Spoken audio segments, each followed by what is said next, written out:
He woke up before the sun, but the battlefield was still in his mind. Explosions, screams, brothers he couldn't save.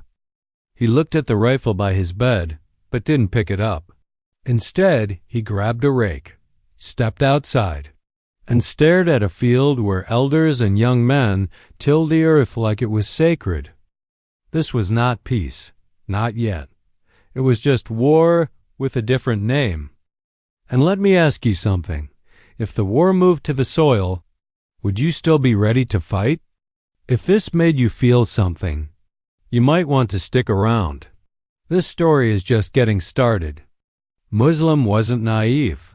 You don't turn 8,000 men into farmers overnight unless you have a plan. Traoré did. While the world watched in confusion, he reorganized the front lines behind plowshares. Fighter squads became farming units. But they kept their radios, and they trained in patterns, military patterns. It wasn't just food they were planting. It was control, territory, a silent map of power beneath the soil. You still think this was just about agriculture? The seeds they planted came in sealed boxes, no labels, just numbers. Instructions arrived through encrypted messages. From the capital. Why all this secrecy? Muslim asked. No one answered, only silence and the hum of the field. Later that night, a drone flew low over the village. Not foreign. Burkinabe. It scanned the crops, logged their growth. It hit Muslim then. These weren't just farms. They were outposts, data points, surveillance zones.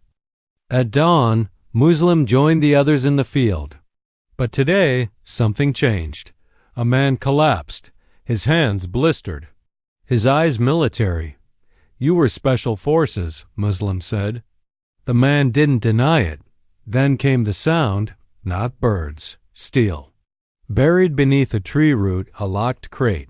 Inside, not tools. A disassembled rifle, a map, orders. Traoré's genius wasn't turning soldiers into farmers. It was hiding soldiers. In plain sight. 3 men didn't show up to the morning field check. They weren't lazy. They were missing. Muslim asked questions. Got none in return. Only stern looks and a whisper. They crossed the border last night. With farming tools? No, with coordinates. Traoré wasn't just farming the land. He was farming information and exporting it with ghosts. That night, the village alarm rang once, only once. No gunfire, no sirens, just a flicker of light in the north fields. Muslim ran. What he found wasn't a fire. It was a drill. Silent, coordinated, men emerging from crops like shadows. They weren't planting tonight. They were rehearsing. And Muslim, despite himself, felt his old instincts return. Muslim stared at his hands, calloused from farming, but still steady enough to aim. Traoré had promised purpose, a new life, peace through production. But peace doesn't come with encrypted radios and buried crates. The question haunted him now. Was this revolution or camouflage? A village burned 5 miles east. Officially, bandits. Unofficially, a betrayal, a signal misfired. And Traoré's green soldiers didn't act in time. Muslim clenched his fists. He had buried too many to stay silent. This wasn't just strategy anymore. It was lives. His people's lives. He stood at the crossroads, trowel in one hand, old rifle in the other, the sky above him orange with smoke. The earth beneath cracked and restless.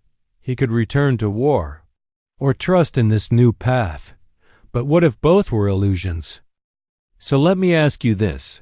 If peace and war were the same uniform, how do you choose your side? If you're still listening, hit follow. Because the next half of this story is where everything unravels. Night fell heavy. Muslim heard rustling in the crops. Not wind.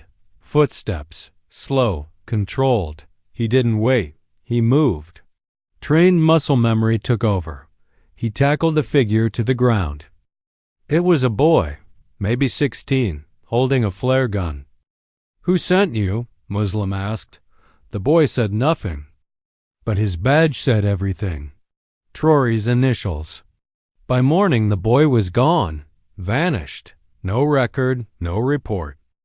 "Training exercise," the commander said. "Standard protocol." But Muslim's gut told him different. He checked the flare's trajectory. It pointed not at the enemy, but at their own surveillance drone. Why would Traoré test them against themselves? Unless he feared betrayal. More than invasion. A broadcast interrupted the afternoon harvest. Traoré, live. Not from the capital, from the fields. "We must feed our people," he said. "But make no mistake, every seed you plant is a strike against our colonizers." His words thundered. Peace is temporary. Independence is survival. Muslim felt it then. This was no farm. It was a front. Later that week, one of the village leaders disappeared. No struggle, no warning. They said he was relocated, but his wife cried like he was buried. That night, a new banner hung over the storage barn. One land, one chain, one command. Muslim looked at his trowel. Suddenly, it felt heavier than any gun he'd carried. Rain came, and with it, radio silence. The next morning, tools were missing, seeds unaccounted for. A bunker door, slightly open. Muslim followed the footprints. Down the tunnel, past the rations, to a wall of maps, enemy movements, internal watch lists, and in the center, his own name, underlined in red. He didn't sleep that night. Traoré had trained them to grow food, but also to watch each other. Every harvest doubled as surveillance, every absence marked, every whisper logged. Muslim had fought in wars before, but never like this, where your own shovel could bury your freedom. A single paper slipped under his door, no name, just a map, marked with 3 red circles, supply routes, weak points, escape routes, and one sentence scribbled beneath. You either grow the regime, or you uproot it. Traoré's voice returned, not as a broadcast, but a direct message. Muslim, it said, we know what you're thinking. The soil you stand on, it's not just for planting, it's been listening. Choose wisely, because the next crop you grow might be your last. At dawn, the storage shed exploded. Seeds ignited. Smoke rose like a signal. Across the village, rakes dropped. Shovels became shields, and the men who once grew corn now moved like ghosts in formation. Muslim didn't run. He led. Straight into the fire. The uprising failed, or maybe it didn't. No one knows where Muslim went. Some say he vanished. Others say he's planting something new in a different village. But one truth remains. You can't silence a man who's already buried the worst parts of himself.